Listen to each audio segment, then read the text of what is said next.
மாமல்லபுரம், கோவளம், முட்டுக்காடு உள்ளிட்ட சுற்றுலா தலங்களுக்கு சென்று திரும்புவதால் ஈசிஆர் சாலையில் கடுமையான போக்குவரத்து நெரிசல் ஏற்பட்டுள்ளது. அந்த காட்சிகளை நாம் பார்க்கலாம்.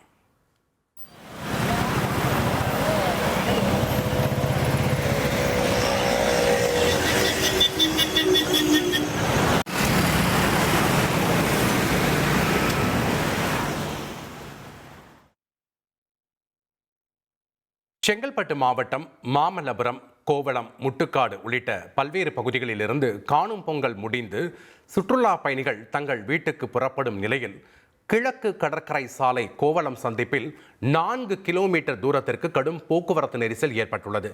வாகனங்கள் ஆமை வேகத்தில் ஊர்ந்து செல்வதால் 2 மணி நேரத்திற்கும் மேலாக வாகனங்கள் சாலையில் அணிவகுத்து நிற்கின்றன.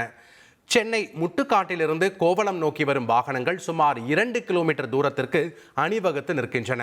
அதேபோன்று மாமல்லபுரத்திலிருந்து சென்னை நோக்கி வரக்கூடிய வாகனங்கள் சுமார் 3 கிலோமீட்டர் தூரத்திற்கு அணிவகுத்து நிற்கின்றன. இதனால் போக்குவரத்து நெரிசலை குறைக்கும் பணியில் போக்குவரத்து போலீசார் ஈடுபட்டிருக்கிறார்கள்.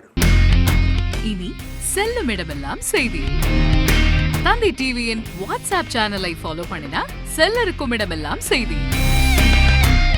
இதோ QR கோட் இப்பவே ஸ்கேன் பண்ணுங்க, ஃபாலோ பண்ணுங்க.